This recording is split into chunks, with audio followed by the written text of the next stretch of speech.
Good morning, myself Shipra Barua. I am for class 4th। आज मैं आपको हिंदी लिटरेचर का एक लेसन डिस्क्राइब करने जा रही हूँ। आज आपका यूनिट 2 स्टार्ट होता है। लेसन 10, गोलू। गोलू एक गरीब पहाड़ी लड़का था। उसका घर पुराना व कई स्थानों से टूटा फूटा था। आंगन में प्रायः मुर्गियाँ दौड़ती रहती थी। इसी आंगन के किनारे एक सेब का पेड़ था, जिसके नीचे एक चबूतरा था। चबूतरा वो होता है जहाँ पे पेड़ के नीचे सीमेंट से बना देते हैं या पत्थरों से बना देते हैं, वहाँ लोग बैठते हैं। प्रायः गोलू वृक्ष के पीछे टिकाए हुए चबूतरे पर बैठा रहता था। सेबों की खुशबू सारे घर को बहकाती रहती थी। उस वृक्ष के नीचे बैठा गोलू प्रायः सोचता कि काश वे लोग धनी होते और एक चमचमाती कार, संगमरमर के फर्श, कीमती कपड़े और आभूषणों से लदी उनकी माँ और उनके नौकर चाकर होते। वह प्रायः माँ से कहता, माँ, हमारा घर एकदम पुराना और बेकार है। इन वस्त्रों में आप अभी से वृद्ध दिखाई देती हैं। मतलब पुराने कपड़े और आभूषण वगैरह ना पहनने से उसको अपनी माँ वृद्ध यानी बूढ़ी दिखाई देती है। हर काम स्वयं ही करना पड़ता है। हमें ना तो कोई सुख है और ना ही कोई आराम। माँ सुनकर मुस्कुरा देती है और कहती, यही सुख है, यही आराम। उनकी माँ ये कहती है कि इसी में सुख समझो और इसी को ही आराम, क्योंकि एक्चुअल में यही आराम है तुम्हारा। तुम्हें मेरे पास बैठने का वक्त है, मेहनत करके अच्छी भूख लगती है और शांति से नींद आ जाती है, और क्या चाहिए।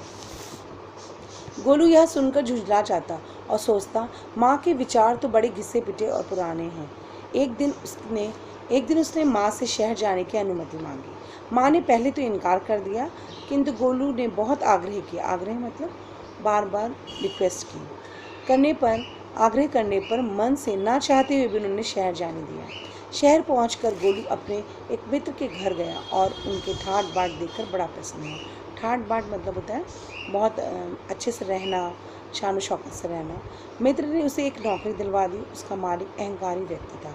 बात बात में डांटना, फटकारना और अपने कर्मचारी मतलब जो उसके यहाँ काम करते हैं, को अपमानित करना उसकी आदत थी। गोलू के साथ भी उसका यही रवैया था।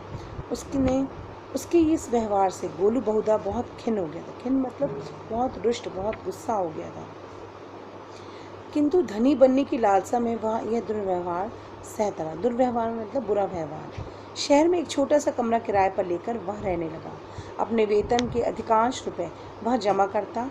वह कब धनी बनेगा, प्राय यह प्रश्न उसके मन में उमड़ा घुमड़ा करता।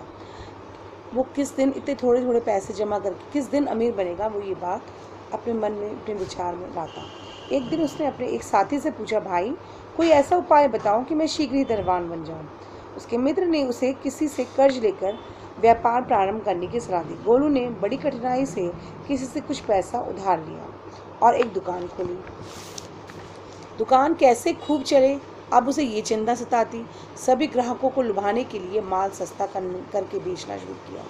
ग्राहकों की खूब भीड़ लगने लगी। गोलू को पल भर भी फुर्सत नहीं मिलती थी। प्रायः उसे भोजन करने का समय भी नहीं मिलता था।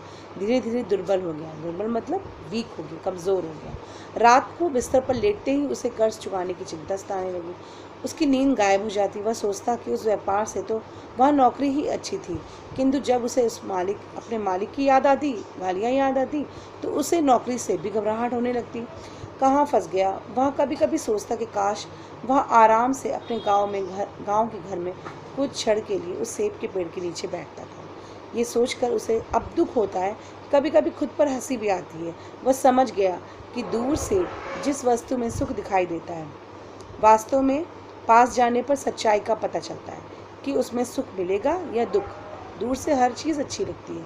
चमकती हुई चीज़ कभी सोना हर बार सोना हो, ऐसा पॉसिबल नहीं है।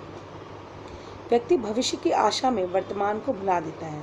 जिस पेड़ के नीचे बैठने के लिए वह आज ललायित है, उस पेड़ तले बैठकर पहले वह अपने को दुखी समझता था। माँ के हाथ से बना खाना और शांति की नींद भी उसे उस पेड़ वाले घर में ही मिलती थी। आज उसे उन सब सुखों का महत्व पता चल रहा है।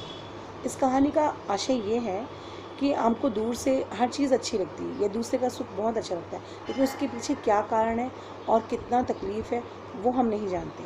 जब अपने ऊपर पड़ती है कोई चीज़ तब हमें समझ में आता है। इसलिए जैसी परिस्थिति है वर्तमान में जीना सीखें और संतुष्ट रहना सीखें।